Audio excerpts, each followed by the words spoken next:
ആരാധിക്കുവാൻ ദൈവം നമുക്ക് കൃപ നൽകി. അല്പസമയം ഒരു 20 മിനിറ്റ് ദൈവവചനത്തിലൂടെ നാം ധ്യാനിക്കുവാൻ പോവുകയാണ്.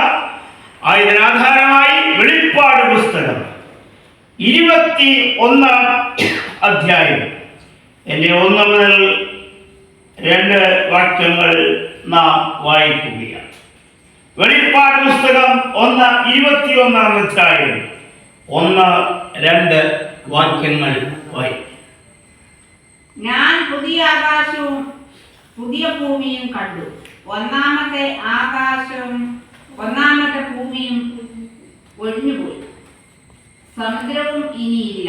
പുതിയ യെരൂശലേം എന്ന വിശുദ്ധ നഗരം കർത്താവിനായി അലങ്കരിച്ചിട്ടുള്ള മണവാട്ടിയെ പോലെ ഒരുങ്ങി സ്വർഗത്തിൽ നിന്ന് ദൈവസന്നിധിയിൽ നിന്ന് തന്നെ ഇറങ്ങുന്നു ഞാൻ കണ്ടു. ദൈവനാമം മഹത്വപ്പെടട്ടെ. അല്പസമയം നാം ദൈവവചനത്തിൽ നിന്ന് പഠിക്കുവാൻ ധ്യാനിക്കുവാൻ പോവുകയാണ്. നമ്മുടെ പഠന വിഷയം പുതിയ യെരൂശലേം എന്നുള്ളത്. പുതിയ യെരൂശലേം എന്താണ്? യെരൂശലേം എന്താണ്? പുതിയ യെരൂശലേം വേദപുസ്തകത്തിന്റെ അവസാന പുസ്തകമായ വെളിപ്പാട് പുസ്തകം 21 അധ്യായത്തിൽ വന്നപ്പോൾ യോഹന്നാൻ ആ ഭാഗത്തെ കുറിച്ച് വർണ്ണിക്കുകയാണ്. പുതിയ യെരൂശലേം എന്ന വിശുദ്ധ നഗരം. അപ്പോൾ പുതിയ യെരൂശലേം എന്ന് പറയുന്നത് വിശുദ്ധന്മാരുടെ നഗരമാണ്, വിശുദ്ധന്മാരുടെ പാർപ്പിടമാണ്.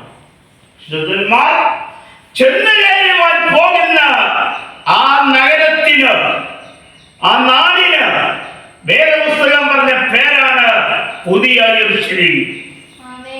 അപ്പോൾ ഈ ഭൂമിയിൽ വിശുദ്ധിയോടെ ദൈവത്തിന് വേണ്ടി ജീവിച്ച് രക്ഷാകർമ്മയം പ്രാപിച്ച് സ്നാനപ്പെട്ട് വിശുദ്ധ ജീവിതം നയിച്ച് തിരുമേശയിൽ പങ്കാളിയായി വിശുദ്ധന്മാർക്ക് കൊടുത്തും ദൈവത്തെ മാനിച്ചും ദൈവസഭയെ മാനിച്ചും ഈ ഭൂമിയിൽ കഷ്ടതയോടെ ജീവിച്ച ഒരു വിശുദ്ധൻ ചെന്നു ചേരുന്ന നഗരത്തിന്റെ പേരാണ് പുതിയ യെരൂശലേം. അത് വിശുദ്ധന്മാരുടെ പാർപ്പിടമാണ്. ഈ ഭൂമിയിൽ പ്രത്യാശയോടെ ജീവിച്ച ഒരു വിശുദ്ധൻ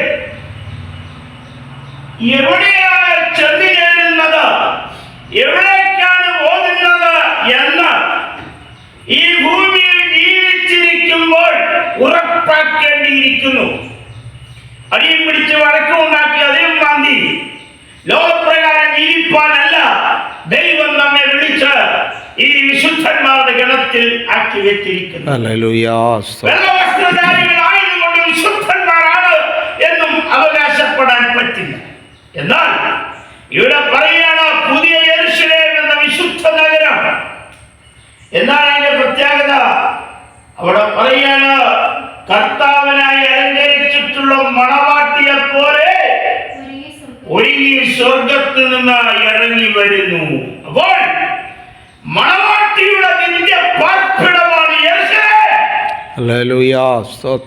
ഇതുവരെ കർത്താവിന് വേണ്ടി വേദനിക്കപ്പെട്ട് സഭയുടെ മണവാട്ടിയുടെ അംഗങ്ങളായി ഈ മണവാട്ടിയായി ജീവിക്കുമ്പോൾ ഓർത്തുകൊള്ളണം, ഈ മണവാട്ടിക്ക് വേണ്ടി ദൈവം ഒരുക്കിയ നഗരമാണ് ഈ വിശുദ്ധ നഗരം.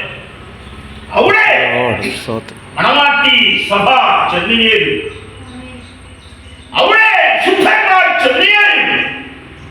ആ വിശുദ്ധ നഗരത്തെ കുറിച്ച്, ആ യെരൂശലേമിനെ കുറിച്ച് ഈ വേദപുസ്തകം പല ഭാഗത്ത്, പല നിലയിൽ, പല നിലവാരത്തിൽ ആ യെരൂശലേമിനെ കുറിച്ച് വേദപുസ്തകം പറഞ്ഞിട്ടുണ്ട്. ആ യെരൂശലേം എന്താകുന്നു, അത് ആരുടേതാകുന്നു, ആരവിടെ പാർക്കുന്നു, ആരവിടെ ചെന്നുചേരും, ചെന്നുചേർന്നാലുള്ള ഗുണമെന്ത്, അതിന് നിലയെന്ത്, നിലവാരമെന്ത് എന്നൊക്കെ ഈ വേദപുസ്തകത്തിലെ പല പുസ്തകങ്ങളിൽ എടുത്ത് പറഞ്ഞിട്ടുണ്ട്. അല്പസമയം ആ ഭാഗങ്ങളിലൂടെ നാം കടന്നു പോവുകയാണ്. ഒന്ന്, അതിന് വായിക്കുന്നത് യെശയ്യാപ്രവചനം 2-ാം അധ്യായം അതിലെ 3-ാമത്തെ വാക്യത്തിലാണ്. എന്താണ് ആ നഗരത്തിന്റെ പ്രത്യേകതയെന്ന് യെശയ്യാപ്രവചനം 2-ാം അധ്യായം അതിൻ്റെ 3-ാമത്തെ വാക്യത്തിൽ ഇങ്ങനെ വായിക്കുന്നു. എന്താണ് അവിടെ വായിക്കുന്നത്?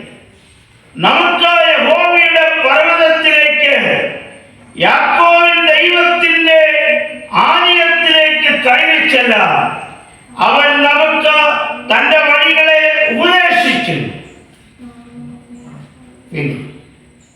തരികയും നാം അവന്റെ പാതകളിൽ നടക്കുകയും ചെയ്യും എന്ന് പറഞ്ഞു.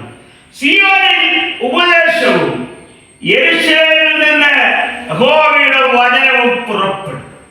അപ്പോൾ യെരൂശലേമിന്റെ പ്രത്യേകത യഹോവയുടെ വചനം പുറപ്പെടുന്ന സ്ഥലമാണ്. യെശയ്യാപ്രവചനം 2-ാം അധ്യായം 3-ാം വാക്യത്തിന്റെ അവസാന ഭാഗത്ത് പറയുന്നു, യെരൂശലേമിൽ നിന്ന് യഹോവയുടെ വചനം പുറപ്പെടും. യഹോവയുടെ വചനം പുറപ്പെടുന്ന സ്ഥലമാണ് യെരൂശലേം. ദൈവവചനമുണ്ട്. കണ്ടതും കേട്ടതും ഒന്നും പറയില്ല. പത്രങ്ങളിൽ നോക്കി പത്രദ്വാര കാണുന്ന വാർത്തകളൊന്നും വന്ന് പറയുന്ന സ്ഥലമല്ല ഇവിടെ. ഇത് യഹോവയുടെ വചനം ഉരുവിടുന്ന സ്ഥലമാണ്. വിശുദ്ധന്മാർ പാർപ്പിടമാണ്. വിശുദ്ധന്മാർ ചെന്നു ചേരേണ്ട സ്ഥലമാണ്. അവിടെ ചെന്നു ചേരണമെങ്കിൽ ഒന്ന് യഹോവയുടെ വചനം കേൾക്കണം. യഹോവയുടെ വചനം ആര് കേൾക്കണം? എവിടെ വെച്ച് കേൾക്കണം? എങ്ങനെ കേൾക്കണം? എന്തിന് കേൾക്കണം? അത് കേൾക്കാനുള്ള പ്രത്യേകത എന്താണ് എന്ന് ഇവിടെ പറയുന്നു. ഒന്ന്, സിയോനിൽ നിന്ന് എന്താണ് ഉപദേശം. സിയോനിൽ ഉപദേശവും യെരൂശലേമിൽ വചനവും ഉണ്ടാവും. ഇന്ന് പകൽ ആ വിശുദ്ധന്മാരുടെ പാർപ്പിടമായ യെരൂശലേമിൽ ചെന്ന് ചേരണമെങ്കിൽ ഉപദേശവും വേണം, വചനവും വേണം. ഉപദേശത്തിൽ നിലനിൽക്കണം, വിശുദ്ധിക്ക് വേണ്ടി നിലനിൽക്കണം, പിന്നെ ദൈവവചനത്തിനു വേണ്ടി നിലനിൽക്കണം. അപ്പോൾ വിശുദ്ധിക്ക് വേണ്ടി, ഉപദേശത്തിന് വേണ്ടി, ദൈവവചനത്തിനു വേണ്ടി ഒരു വിശ്വാസം നിലനിന്നാൽ അവന് ചെന്ന് ചേര എന്ന് അവകാശപ്പെടാം ആ വിശുദ്ധ യെരൂശലേം. ഇന്ന് ഉപദേശമില്ല, ഇഷ്ടം പോലെ ജീവിക്കാം. ഓരോരുത്തർക്ക് ലഭിച്ച വെളിപ്പാടനുസരിച്ച്, ഉപദേശമനുസരിച്ച് ഓരോരുത്തർക്കും ജീവിക്കാം. ഒരു സഭയുടെ ഉപദേശമല്ല, സഭയുടെ ഉപദേശത്തെ കുറിച്ചല്ല ഞാൻ പ്രസ്താവിക്കുന്നത്. ഈ വേദപുസ്തക ഉപദേശം പറയുന്നുണ്ട്. ഉപദേശം കേട്ട്, അവിടെ വചനം കേട്ട്, അവിടെ പ്രമാണങ്ങളെ കൈക്കൊണ്ട് വിശുദ്ധിയിൽ ജീവിച്ചാൽ, ആ ഉപദേശത്തിൽ ജീവിച്ചാൽ, ആ ഉപദേശത്തിൽ നിലനിന്നാൽ അവകാശപ്പെടാവുന്ന നഗരമാണ് യെരൂശലേം എന്ന വിശുദ്ധ നഗരം. ആ നഗരത്തിന് ഒരു ഉല്ലാസമുണ്ട്. രണ്ട്, ആ നഗരത്തിൽ യഹോവയുടെ വചനമുണ്ട്. ദൈവത്തിന്റെ വചനത്തെ കുറിച്ച് പറയുന്നത് ഇങ്ങനെയാണ്: ആകാശം മാറിപ്പോകും, ഭൂമി മാറിപ്പോകും, എങ്കിലും അവന്റെ വചനം ഒരു നാൾ മാറിപ്പോകത്തില്ല. ഒരു നാൾ മാറിപ്പോകാത്ത ദൈവത്തിന്റെ വചനം ഒരു ദൈവവേദിൽ ജീവിതത്തിൽ ഹൃദയമാക്കി, ഹൃദയത്തിൽ അത് സൂക്ഷിച്ചുകൊണ്ട് ഈ വേദപുസ്തകം പറയുന്ന വചനത്തിനനുസരിച്ച് ജീവിക്കണം. വചനം കൊണ്ട് ജീവിക്കണം, ജീവിതം കൊണ്ട് വചനത്തെ പ്രമാണിക്കണം, അതിൽ ഉപദേശിക്കണം, അത് മക്കളെ നടത്തണം. യഹോവയുടെ വചനം പുറപ്പെടുന്ന സ്ഥലമാണ് യെരൂശലേം. അപ്പോൾ യെരൂശലേമിൽ വചനമുണ്ട്. രണ്ടാമത്തെ പ്രത്യേകത, അതിന്റെ 52-ാം യെശയ്യാപ്രവചനം 52-ാം അധ്യായം അതിന്റെ 1-ാമത്തെ വാക്യത്തിൽ ഇങ്ങനെ പറയും. യെശയ്യാപ്രവചനം, The book of Isaiah, chapter 52, verse 1. യെശയ്യാ 52-ാം അധ്യായം 1-ാമത്തെ വാക്യം. സിയോനേ ഉണരുക, ഉണരുക, വിശുദ്ധ നഗരമായ യെരൂശലേമേ, നിന്റെ അലങ്കാര വസ്ത്രം ധരിച്ചുകൊള്ളുക. അപ്പൊ രണ്ട് ശുദ്ധ നഗരമാണിത്. സിയോനേ നീ ഉണരണം, ഉണരണം. രണ്ട്, വിശുദ്ധ നഗരമായ യെരൂശലേമേ. അപ്പോൾ യെരൂശലേമിന്റെ രണ്ടാമത്തെ പ്രത്യേകത ഇത് വിശുദ്ധന്മാരുടെ നഗരമാണ്. വിശുദ്ധന്മാർ ചെന്നുചേരേണ്ട നഗരമാണ് ഈ യെരൂശലേം. ഇവിടെ എപ്പോൾ ഞാൻ വന്ന് ചേരും, അപ്പോൾ ശുദ്ധന്മാരുടെ നിത്യ പാർപ്പിടമായ യെരൂശലേമിൽ എപ്പോൾ ഞാൻ ചെന്ന് ചേരും. നമുക്കറിഞ്ഞുകൂടാ എപ്പോഴാണ് ഈ ലോകം വിട്ടുപോകുന്നത് അറിഞ്ഞുകൂടെ. എപ്പോഴാണ് എന്റെ സോദര മൃത്യു വരുന്നതെന്തോ കഷ്ടം, എപ്പോഴാണ് മൃത്യു നമ്മെ തേടി വരുന്നതെന്ന് നമുക്കറിഞ്ഞുകൂടാ. 10,000 നില പൊക്കിപ്പടുതാൽ അതിനുള്ളിലും മൃത്യു കയറി വരും. അപ്പോൾ ഇവിടെ ദരിദ്രനായി ജീവിച്ചാലും സമ്പന്നനായി ജീവിച്ചാലും 10,000 നില ഉയർത്തിപ്പടതിൽ ജീവിച്ചാലും എപ്പോഴാണ് എന്റെ സോദര മൃത്യു വരുന്നത് അറിഞ്ഞുകൂടാ. യാത്രയിലോ ചന്തസ്ഥലത്തോ വീട്ടിലോ റോഡിലോ എവിടെയാണ് എവിടെ വെച്ചാണ് ഈ മരണം നമ്മെ പിടിക്കുന്നതെന്ന് അറിഞ്ഞുകൂടാ. എവിടെ വെച്ച് ഈ മരണം നമ്മെ പിടിച്ചാലും പറയണം, ഞാൻ ഇവിടെ വിട്ടാൽ വിശുദ്ധന്മാരുടെ നഗരമായ യെരൂശലേമിൽ ചെന്ന് ചേരും. അപ്പോൾ ഒന്ന് ശുദ്ധന്മാരുടെ നഗരമാണ് അവിടെ ദൈവത്തിന്റെ വചനമുണ്ട്. 2 യെശയ്യാപ്രവചനം 62-ാം അധ്യായം 1-2 വാക്യങ്ങൾ പറയുന്നു. യെശയ്യാപ്രവചനം 62-ാം അധ്യായം 1-2 വാക്യങ്ങൾ. സിയോനെ കുറിച്ച് ഞാൻ മിണ്ടാതിരിക്കുകയില്ല, യെരൂശലേമിനെ കുറിച്ച് ഞാൻ അടങ്ങിയിരിക്കുകയുമില്ല എന്നാണ് ദൈവവചനം പറയുന്നത്. അപ്പോൾ യെരൂശലേമിനെ കുറിച്ച് ഞാൻ അടങ്ങിയിരിക്കത്തില്ല. 1 മുതൽ യെശയ്യാവ് 62-ാം അധ്യായം 1 മുതൽ 7 വരെയുള്ള തിരുവെഴുത്തുകൾ വീട്ടിൽ ചെന്ന് വായിച്ച് ധ്യാനിച്ചു കൊള്ളണം. അവിടെ പറയുന്നുണ്ട് യെരൂശലേമിനെ കുറിച്ച് ഞാൻ അടങ്ങിയിരിക്കില്ല. അത് വിശുദ്ധന്മാരുടെ നിത്യ നഗരമാണ്. അവിടെ പോകുവാൻ വെമ്പൽ കൊണ്ട് തീർന്നില്ല. യെശയ്യാപ്രവചനം 66-ാം അധ്യായം 13-ാമത്തെ വാക്യത്തിൽ ഇങ്ങനെ വായിക്കുന്നു, അമ്മയെ ആശ്വസിപ്പിക്കുന്നത് പോലെ ഞാൻ നിങ്ങളെ ആശ്വസിപ്പിക്കും, നിങ്ങൾ യെരൂശലേമിൽ ആശ്വാസം പ്രാപിക്കും. അപ്പോൾ ഒരു വിശുദ്ധൻ ആശ്വാസം പ്രാപിക്കുന്ന സ്ഥലമാണ് യെരൂശലേം. യെശയ്യാവ് 66:13 പറയുന്നു, അമ്മയെ ആശ്വസിപ്പിക്കും പോലെ ഞാൻ നിങ്ങളെ ആശ്വസിപ്പിക്കും, നിങ്ങൾ യെരൂശലേമിൽ എന്ത് ചെയ്യും? നിങ്ങൾ യെരൂശലേമിൽ വിശ്രാമം പ്രാപിക്കും, ആശ്വാസം പ്രാപിക്കും. ആശ്വാസം പ്രാപിക്കുവാൻ ദൈവം തന്റെ മക്കൾക്ക് വേണ്ടി ഒരുക്കിയിരിക്കുന്ന നഗരമാണ് യെരൂശലേം. 2ാമത്തെ പ്രത്യേകത മത്തായി സുവിശേഷം 5-ാം അധ്യായം അതിന്റെ 35-ാം വാക്യത്തിൽ ഇങ്ങനെ വായിക്കുന്നു. മത്തായി സുവിശേഷം 5-ാം അധ്യായം 35-ാം വാക്യം, ഭൂമിയെ കൊണ്ട് അത് അരുത്, അതവന്റെ പാതവീട്. യെരൂശലേമിനെ കൊണ്ട് അരുത്, അത് മഹാരാജാവിന്റെ നഗരം. അപ്പോൾ എന്താണ് യെരൂശലേം?